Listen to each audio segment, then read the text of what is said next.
Heroes are important. Heroes symbolize the best of humanity. They exist to inspire us to always be the greatest that we can be, to fight for justice and equality, to never give up, to care for and stand up for one another. The best heroes aren't black or white, they show the grayness and nuance of human beings. Heroes succeed, yet they fail, but they never stay down. They rise to the occasion and keep pushing through even when all hope seems lost, and thus they become hope. Heroes are important to us, and I don't think the day will ever come when we stop portraying heroes in media and in art. We love heroes because they show us the darkest and the brightest aspects of our lives. They almost become part of us. Now, every couple of years or so, a beloved hero gets killed off in a new piece of media, and it's often met with significant backlash. The most recent poor soul to get murked, as you may have seen going around the internet the past couple of weeks, was Batman in the newest game about the anti-life squad who reverse-birthed the Justice League. This caused some outrage, to say the least, for multiple different reasons. Firstly, this game was not very popular. Even before it came out, there wasn't really much hype around it. It was developed by Rocksteady Studios, an incredibly beloved gaming studio that created the Batman Arkham trilogy, which is often hailed as one of, if not the best, superhero games ever made. It's a studio that garnered a large following of devoted fans, which absolutely was deserved because their games exceeded at world design, story, combat, lore, atmosphere, graphics even. I mean, look at how good Arkham Knight looks today, almost a decade later. It's safe to say that Rocksteady is a force to be reckoned with within the video game industry, or at least they were, because with this newest game about the pro-life squad, they moved away from the narrative-driven, single-player games that they're known for, to instead make a live service multiplayer looter shooter. Understandably, many fans felt that the studio had either sold out to money or was being pressured by Warner Bros. To make a live service game, because while most live service games aren't looked upon too fondly by most gamers, the ones that do stick around make an absolute absurd amount of money. And so naturally, investors who care about making money will go, why are we making single-player games where we only make money from the initial sale when we could be making live service games where we get both the initial money and years of revenue through microtransactions and updates? It's perfect. And so more and more talented studios are moving away from the games that defined them to instead make these potential money printing games, and it upsets fans. So many people were already not looking forward to Suicide Squad because it didn't have that same feeling that people were used to from the studio. And when people are already skeptical about a new game, when it then also happens to kill off their beloved hero, then it's not surprising that people aren't happy. Now, anyone surprised that their favorite Justice League hero dies in a game called Kill the Justice League needs to share whatever the fuck they're smoking, because that shit must work wonders. However, it's not just the fact that Batman is killed in a game with this title. I think a lot of people are even more angry about the fact that this game is even being made. It feels to some like the developers are taking a dump on the legacy of a character that they spent a decade establishing, not to mention it also being one of Kevin Conroy's final appearances as Batman, and so it's not unfounded that people take issue with this. However, it's also not that big of a deal. Some people made this out to be way worse than it is. Firstly, the Kevin Conroy argument is soft. They didn't know he was going to die. It's not even his final performance either, and he chose to do it. It's not like they're purposely desecrating his grave by ruining the character he loved playing. No, he chose to play Batman in a game where Batman becomes evil and is killed by his own villains. I'm not saying that you have to like Batman's treatment in this game, or that it can't bum you out that this is Conroy's final video game appearance as Batman, especially when Rocksteady could have spent the last 8 years making a game more in line with what people expected. However, using Kevin Conroy's legacy as an argument against the game is weak in my opinion, as his death obviously was not something they were planning, and Batman dying is the whole point of the game. If you don't like the idea of Batman being evil and being killed off, then this wasn't the game for you to begin with. I don't think the premise of the game is the problem, it's all the faulty ideas that the game is built on. I think it's cool to see these characters in new and unique situations, even if it means seeing a hero be evil, because the majority of Batman content is very positive. We are not starved for Batman content. The character is very well represented in most forms of media. Heck, we need to remember that many superhero fans don't get a trilogy of phenomenal games like Batman fans did. I know this game is disappointing to many with good reason, but Batman's legacy hasn't been ruined by this game, not even close. And the Arkham game's legacy doesn't have to be affected either if you don't let it. Kill the Justice League has set up the multiverse as an explanation, so just separate these two iterations of the character. I saw many people on YouTube and Twitter tilting over Batman's demise in this game, and I think in this case it's a bit overblown. Like, if you don't want to see your favorite hero die, then don't buy the game called Batman Dies. However, I was intrigued by the reaction to Batman dying, because this is not the first time a hero dying has created outrage, and so I wanted to delve a bit deeper into this. Now, Batman here is simply the newest example of this, but I thought I'd do a little retrospective on two characters who met their demise in newer pieces of media that caused, let's just say, a little outrage online. Those being Luke Skywalker and Joel from The Last of Us, and let me start with the latter and stick with the whole gaming theme. And spoiler warning, of course. Now, as you may have heard if you were on the internet back in 2020 or even since, Joel dies in The Last of Us Part 2. Almost right at the beginning. He dies a brutal, unheroic death at the hands of the daughter of one of the people he killed at the end of the first game. Now, there are plenty of reasons that people have for disliking this game, some pretty dumb reasons like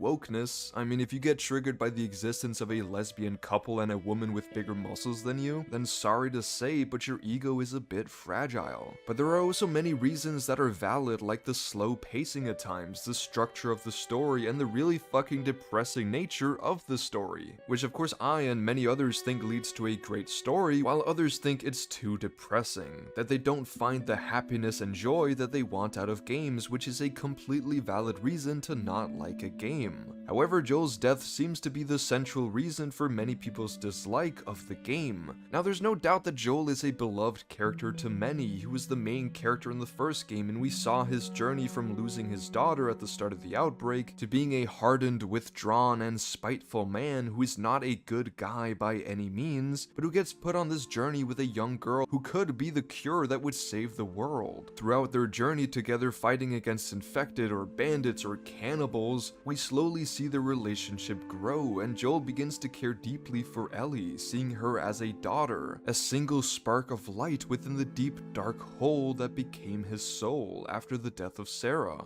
The climax of this game sees Joel murdering a whole hospital of fireflies to save Ellie from surgery that could very well cure the world, but that would also kill Ellie in the process. It's an incredibly impactful moment because we understand Joel's point of view, because we've been playing from that point of view. We understand the grief he felt from losing Sarah, and we feel the love he has for Ellie, so while this ultimately is a selfish decision that Joel makes, taking Ellie's chance to potentially save the world away from her and killing a whole hospital full of people who want to do good, we still understand and empathize with his decision because we resonate with that decision. We also don't want Ellie to die, so Joel becomes a beloved and significant character to us. However, in the world of The Last of Us, he becomes a villain, a target of resentment and vengeance, and understandably so. Joel may be a beloved character, but he's not a hero. His actions at the end, while due to love, were still selfish. He didn't sacrifice his own happiness for the greater good, he sacrificed the greater good for his own happiness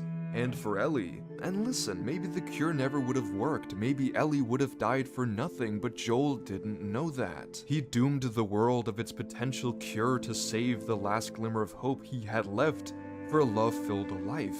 This is the beautiful and bittersweet nature of The Last of Us. But this is also absolutely the kind of franchise that would give Joel what's coming to him. And he knows he deserves it. He has no regrets, as we find out at the end of Part 2, about what he did in that hospital, but he also knew that someday there would be consequences for his actions. and he was fine with that. He saved Ellie, and that was all that mattered to him. However, I think it was harder for some players to accept when what we were dreading came to be, Joel dying at the hands of Abby, who we then also later have to play as, which was a very bold move. Now, I have a whole video on The Last of Us Part 2 that you should check out, because I really want to stay here with Joel's death and not talk about the rest of the game. I rather want to talk about what this death meant to people. I think everyone who played this game were sad and angry when Joel died, because we had grown to care deeply for him through the first game, where we saw everything through his eyes. It's harder to sympathize with a character like Abby, even though she has very understandable motivations, because we haven't seen her perspective. We're just left with resentment towards her because she killed Joel,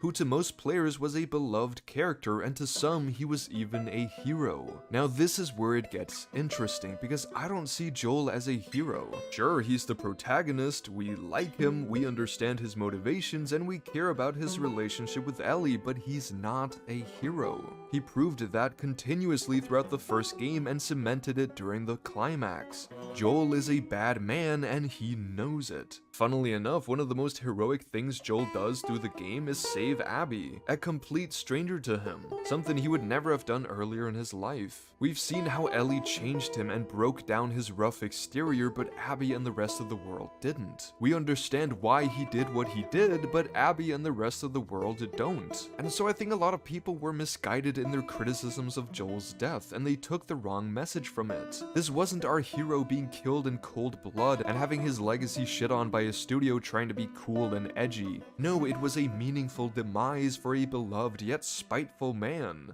who had left a path of death and destruction throughout his life, whose actions were bound to cause retribution someday. This was not a pointless death of our hero for the sake of shot that many people, I think, attribute to more modern entertainment. You may not like how it happened or how they treated it, but I don't think there's any denying that Joel wasn't a hero, that his actions surely would lead to some severe consequences, and that this is the type of franchise where we don't always get the happy ending. At least that's how I see it. If you believe Joel is a hero and that his death was poorly handled, then let me know down below. But I still want to talk about one more character, and this time I don't think there's any doubt that this is the death of a hero. Luke Skywalker was to many people a relatable boy with big dreams who grew up to be the hero and hope of the whole galaxy. He's a character that every little kid could look up to and be inspired by.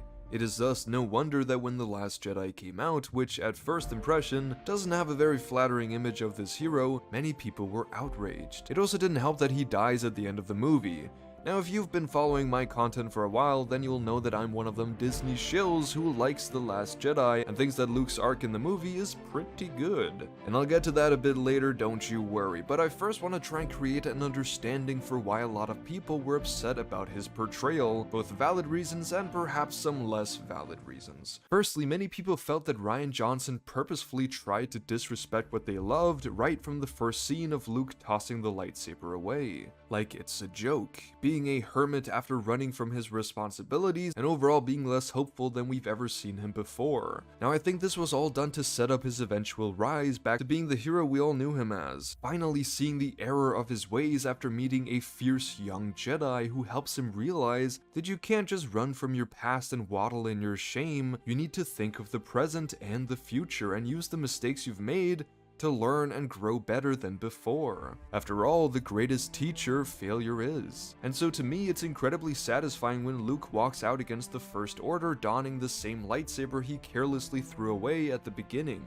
not wallowing in self-hatred but standing strong to defend the ones he loves, dying as the symbol of hope for the galaxy. However, I know my interpretation of his arc is a little bit different than other people's. I think many can understand what Rian Johnson was trying to do, but they disagree that Luke would ever get to this low point in the first place. Naturally, some people are just disingenuous and still pretend like Kylo's perspective is the correct one, that Luke was actively trying to murder his nephew rather than the true perspective where Luke sees flashes of what Ben will become, the next Dark Lord, causing death and destruction in the whole galaxy, and in a moment of pure instinct believing he should stop it like he did before, and that thought leaving his body as soon as it arrived, leaving him with shame. Some people genuinely like to pretend that this perspective doesn't exist, but naturally most people do understand how movies work and they picked up on it and still disagree, which is fine. I think this is a vital point where we often draw a divide between fans. And listen, I've definitely helped play a part in that conflict, and I apologize for that, but I think we need to remember that at the end of the day is a difference in opinion.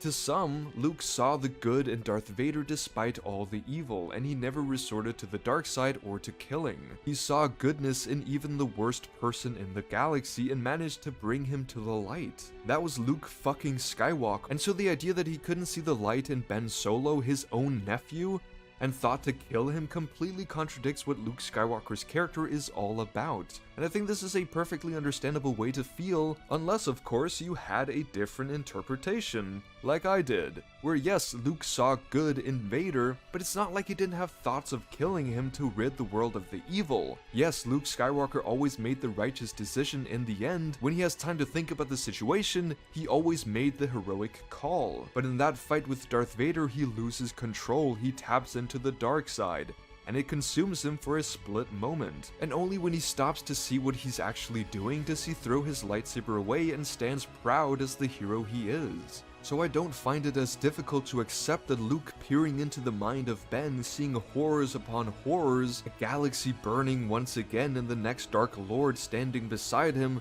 that in pure instinct he believed he could and should end it. Split-second thoughts don't define who we are. If they did, then we'd all be fucking murderers, and don't even try to deny it. But once even a slither of sense came back to his mind, he of course understood that his thought and the action of igniting his lightsaber was a foolish one. Only problem is that in the situation with Ben compared to the one with Vader, he didn't have the luxury of failing. His failure had a way worse consequence. Kylo Ren saw his master that had failed him, which sealed his fate, and there was nothing Luke could do to mend that right there. So it's a small distinction in interpretation, but still a meaningful one. A distinction that completely changes how you view Luke in The Last Jedi. And so to some, The Last Jedi became a symbol of our heroes being disrespected, mischaracterized, and ruined. To others, me included, it portrayed a meaningful interpretation of the fall and rise of a hero, giving Luke Skywalker the perfect send-off in front of the twin suns. And I guess this is the point of this video, that our heroes are defined by interpretation. Heroes on the battlefield will be villains to those on the other side. There has been more and more focus lately on Hollywood and media in general, I guess ruining our beloved heroes.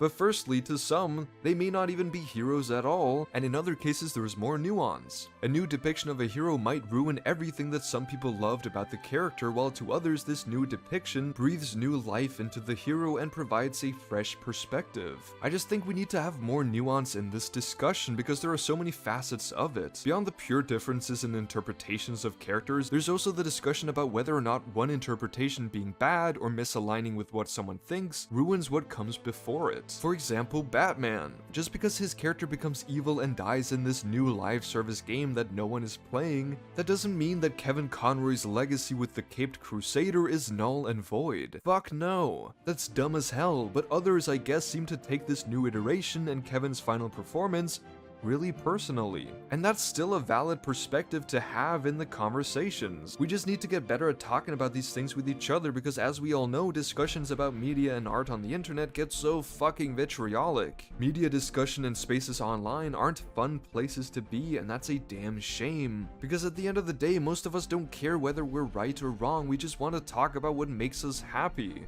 And sometimes what fills us with anger, disappointment, and sadness. And we should be able to do this without harassing and abusing each other. Sadly, the internet lends itself very well to toxicity, and it goes from having infinite potential for fandoms to thrive to being extremely lacking in positive and meaningful fan interaction. I really hope I can help build some kind of bridge between fans. Sadly though, that does mean having to talk back against people who I think are going against the idea of unity and inclusion in fandoms. And perhaps that makes me seem to some as doing the exact same thing. Oh well. Anyways, this has been the death of our heroes. I hope you all enjoyed and thank you for watching.